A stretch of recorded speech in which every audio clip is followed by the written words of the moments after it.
I've been working with James Tusk before. How I was his head communication coach for about 2 years. I also work with Troy Francis a lot, and that's where I'm coming from, basically. And James, me, and Troy, we made a lot of boot camps in Poland and Eastern Europe, and yeah, we did a couple of things in other countries as well. I've had boot camps in London and Sweden, Norway, Denmark as well. So yeah, that's pretty much me. Do you know what happened to James Tusk? Because his YouTube channel disappeared a few months back. Yeah. So here's the thing.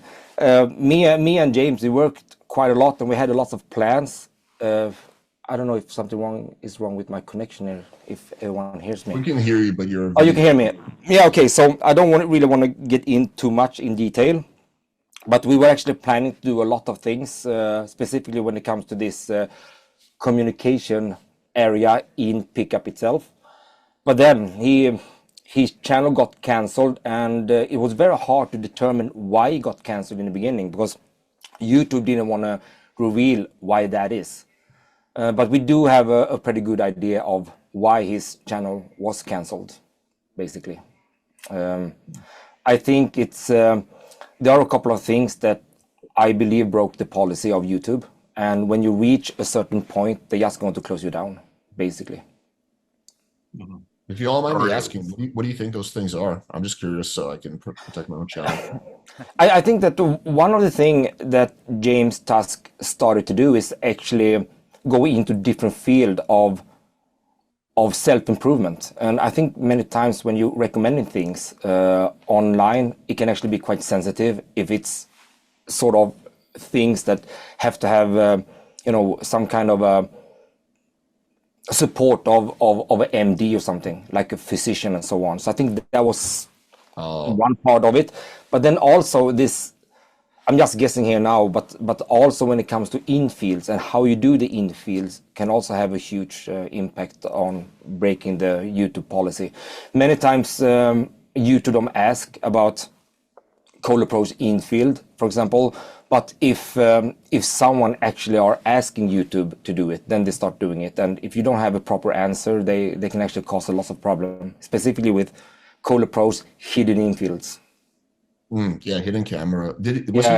Sorry, I don't want to jeopardize. I don't want to take over this conversation, but just one last question: was he doing like infield on dates, or was it just like on the street?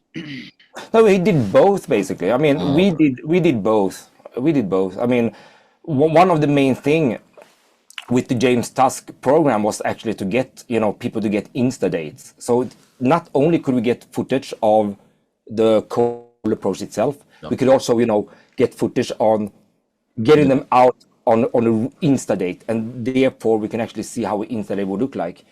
However, that's very sensitive if we don't have consent from the other person. It's pretty obvious in that sense. So.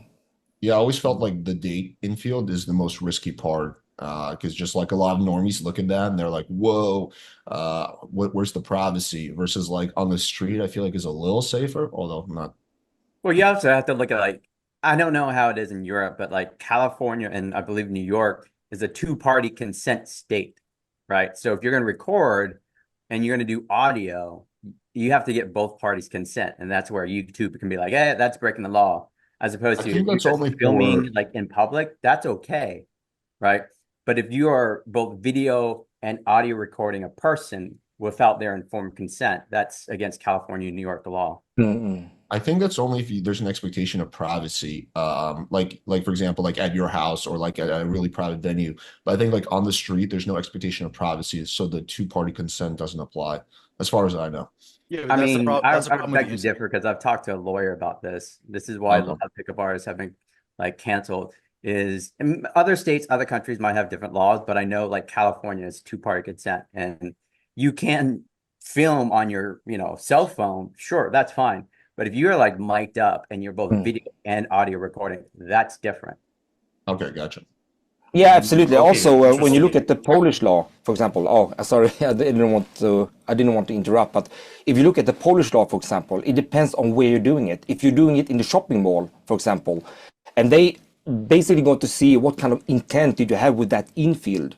if they determine that the intent of that infill is to promote something, it could be like a coaching product or whatever that is, that can cause a lot of problem. So the shopping mall can actually sue you quite hard with you doing it in that location, in Poland at least. So I mean, we did a lot of infills in shopping malls as well.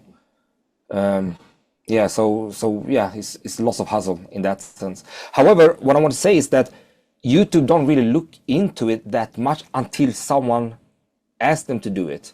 So for example, if someone can see themselves on YouTube and then they're writing a complaint to YouTube that I'm in the video and they didn't ask me to do it, then YouTube is going to do a lot of things to really check it up. And if you don't have, you know, valuable things to say why that person is in that infill video, that itself can actually be the cause to close down the channel. Does she has big tits count as a valuable reason? Yeah. Crazy. Probably, yeah. Yeah, damn it. Okay, moving on.